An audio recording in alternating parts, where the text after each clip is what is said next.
China's struggle with the coronavirus outbreak is starting to cause worldwide trouble for the auto industry.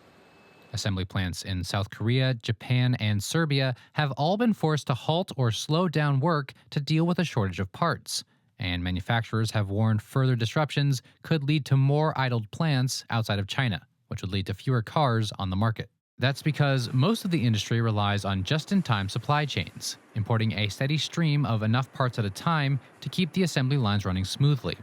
But that also means that there's not as much flexibility in their supply chain. So in this case, we have a situation where the entire global automotive industry happens to depend fairly heavily on China for at least some parts of its supply chain. And most of the global automotive industry employs this just-in-time model.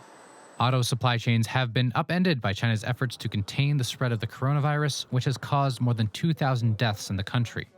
Lockdown measures have kept businesses and factories in affected areas from operating as normal for weeks.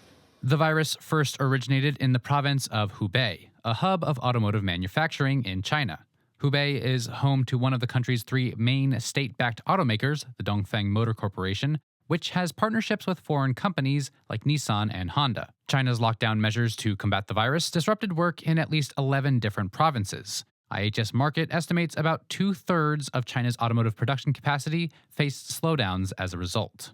China does send a lot of car parts to the U.S., about $15.6 billion worth last year, according to the U.S. Department of Commerce. But those imports are just about a tenth of the $155.8 billion total parts imported that year, overshadowed by the $60.8 billion worth of parts imported from Mexico. No U.S. manufacturers have announced plans to slow production so far, but union representatives in two General Motors plants have warned their factories might run out of reserve parts in the near future, which could force the plant to suspend operations. The severity of the shortages depends on how fast China's factories can get back to work, which might take a while longer.